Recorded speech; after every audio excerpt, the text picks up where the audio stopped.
Hello, I'm Kristen Dittmar, Assistant Professor of Radiology at The Ohio State University Comprehensive Cancer Center, James Cancer Hospital, and Solove Research Institute. I specialize in diagnostic imaging of the abdomen and pelvis, as well as interventional radiology procedures for the diagnosis and treatment of cancer. Basically, I use imaging to diagnose and treat cancers using minimally invasive, image-guided techniques. Today, I'm here to tell you about imaging in cancer. We will discuss the kinds of imaging tests and procedures that oncologists might order to help detect, diagnose, and treat cancer patients. These images are read by physicians like me, who are radiologists. Imaging also plays an important role in cancer research, both in human trials to evaluate new, innovative drug therapies and in animal studies to help us learn how cancer develops and progresses. Imaging tests for cancer use different forms of energy to evaluate what is happening inside the body. The science and practice of imaging began with the discovery of X-rays in 1895 by Wilhelm Röntgen. He used X to refer to these rays because they were an unknown form of radiation. Today, this radiation plays an essential role in the detection, diagnosis, and treatment of cancer. We also use forms of energy that are not as energetic as ionizing radiation to diagnose and treat cancer, such as MRI and ultrasound. Diagnostic imaging in cancer helps physicians locate a tumor in the body when a patient complains of something like pain or fatigue. Using imaging, we can learn whether a malignancy is present, where it may have originated, and evaluate whether the cancer has metastasized or spread to other organs in the body. In this presentation, I'm going to introduce to you several diagnostic imaging modalities and help you to understand the role they play in cancer diagnosis and treatment. The modalities include X-rays and mammograms, computed tomography or CT scans, magnetic resonance imaging or MRI scans, nuclear medicine scans, specifically positron emission tomography, and ultrasound. I'll begin with X-rays, which are useful for seeing bone and joint problems, imaging of the lung, bowel, bladder, and kidneys. In most circumstances, however, other imaging methods such as CT and MRI scans are far better at showing details of soft tissues. Here is an example of an X-ray that was used to evaluate a patient with right leg pain. In this radiograph of the pelvis, you can see numerous small metallic densities located over the central pelvis. The patient has a history of prostate cancer, and these are small brachytherapy seeds used to deliver radiation to the prostate to treat prostate cancer. So we know that this patient has a history of prostate malignancy.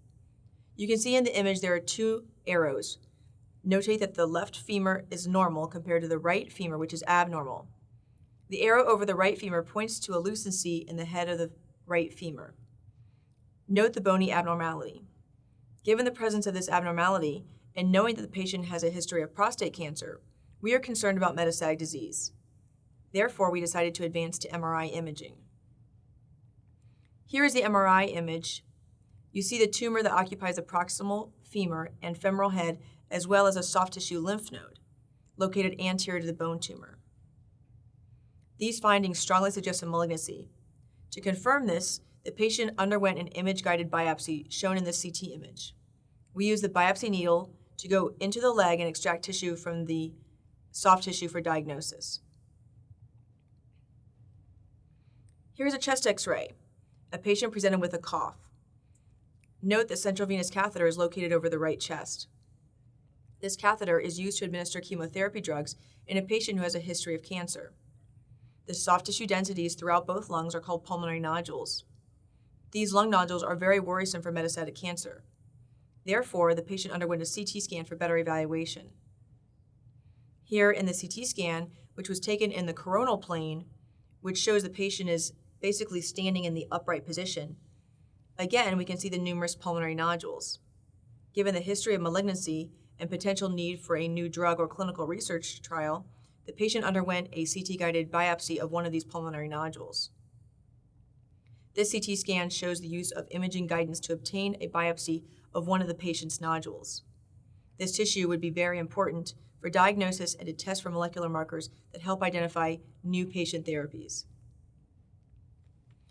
Mammography is a type of imaging technique that uses low-energy X-rays to take specialized images of the breast. They show details of the breast tissue and are used for the evaluation of malignancies.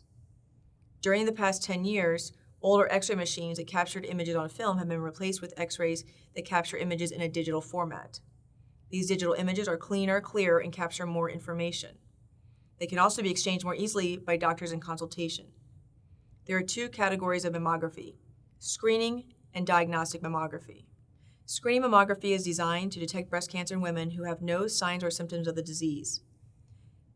They can detect tumors that are only a few millimeters in size, sometimes too small to otherwise be felt during a clinical self-breast exam. Diagnostic mammography is used to show details of breast tissue and help determine whether a breast abnormality detected in a screening mammogram or a lesion which is palpated on clinical exam might be cancerous. Here is an example of a diagnostic mammogram.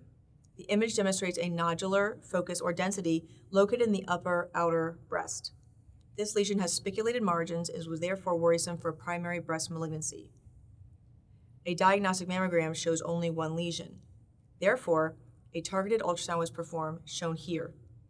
The targeted ultrasound demonstrates a hypoechoic stellate lesion located in the same region, which is also suspicious for malignancy. Therefore, an ultrasound-guided biopsy was obtained of this lesion, which proved to be malignancy. The patient went on to receive a curative surgery. When performing breast imaging, we use the Breast Imaging Reporting and Data System, or BI-RAD system. The BI-RAD system categorizes a possible malignancy using a scale of 1 to 5, with 1 being benign and 5 being very suggestive of malignancy. This lesion we just discussed was designated a BI-RAD 5. Therefore, an ultrasound-guided biopsy was obtained. Computerized tomography scans, which are sometimes called CAT scans, which is an acronym for computerized axial tomography, are X-ray-like images of internal organs and structures of the body. CT scans record changes by using low-energy X-rays as they pass through different organs, which all have different densities. Computers compile that data and produce scans that are cross-sectional slices through the body. Computers also stack those slices to produce 3D images that provide additional information about some cancers. Our newest CT scanners have focused on reducing radiation doses that are delivered during imaging. These low-dose CT scanners are helpful for patients who are young or for those undergoing screening studies, such as people who are suspected to have kidney stones or cigarette smokers that are at high risk for lung cancer. CT scans can be used in a number of reasons when evaluating a patient's symptoms, including evaluation of a patient's organs, which are suspected to be abnormal based on clinical history and physical exam, to help locate a tumor within the body, to learn if a patient's cancer is responding to the prescribed treatment, and follow-up imaging in cancer patients to exclude an early recurrence of disease.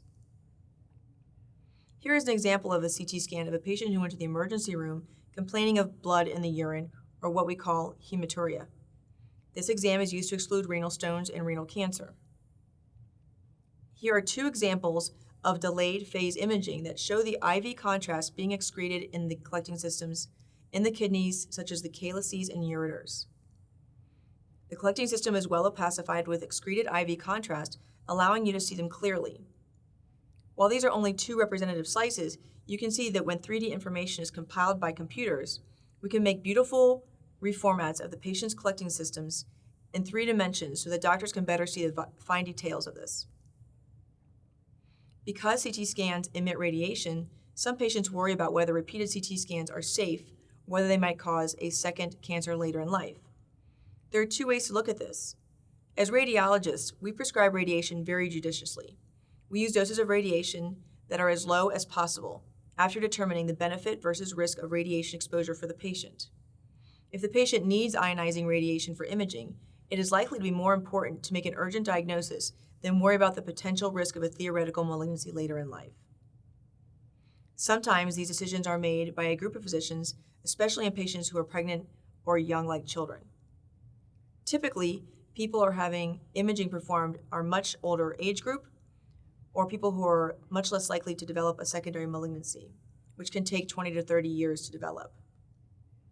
The amount of radiation that a patient is exposed to during diagnostic imaging is very small. Some people say that you can absorb more radiation during a transcontinental flight than you do from an imaging study.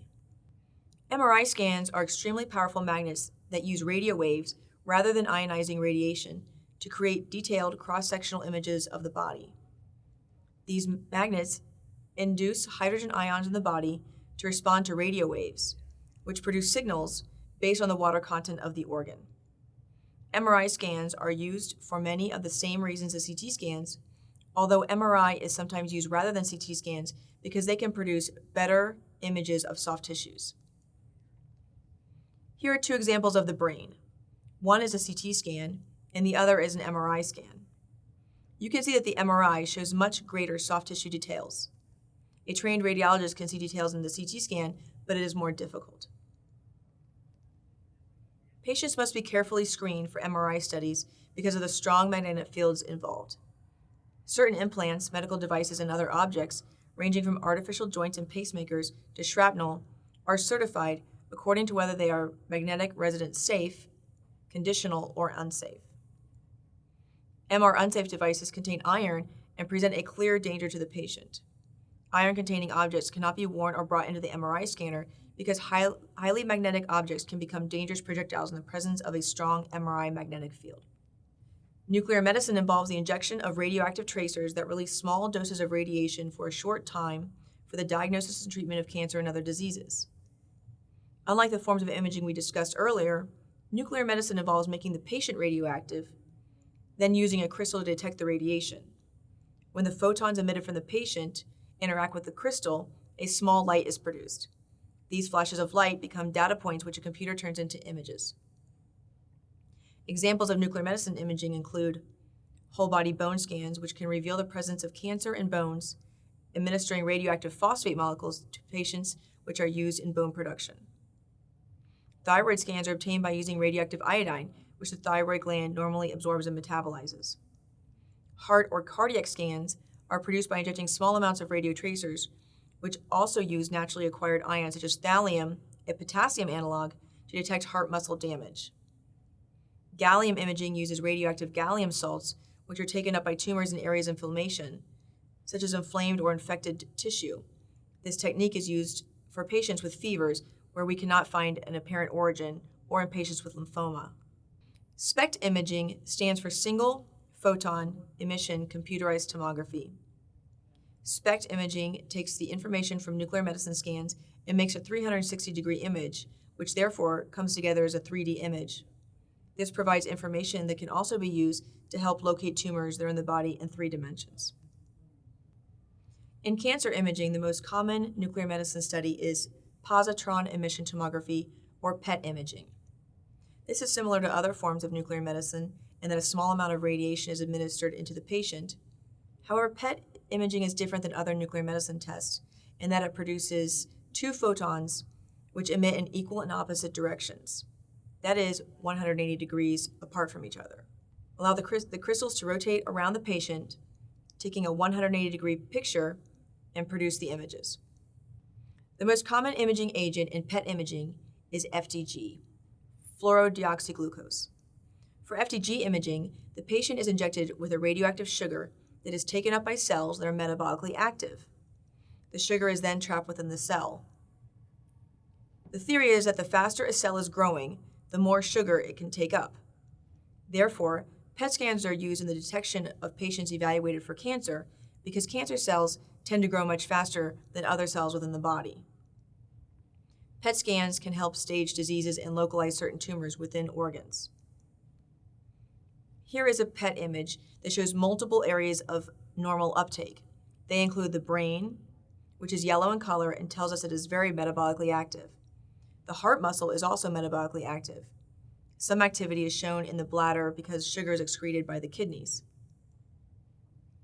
Ultrasound uses high-frequency sound waves that bounce off organs and tissues, are detected by probes, and produce images called sonograms. Also, special transducers can be used to evaluate blood flow through vessels called Doppler flow. As I mentioned earlier, imaging plays an important role in cancer research. X-rays, CT scans, and nuclear medicine imaging can help provide critical information to help understand how cancer develops and progresses. Microimaging technologies enable us to use CT and PET to produce images of small animals used in research. The information obtained from these images allows scientists to gain information about how cancer develops and spreads in animal models.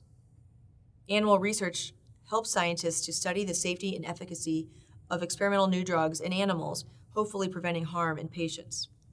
As you can see, imaging is a multimodality area of healthcare. We have seen examples of radiographs, CT scans, mammography, ultrasound, MRI, nuclear medicine, and PET imaging.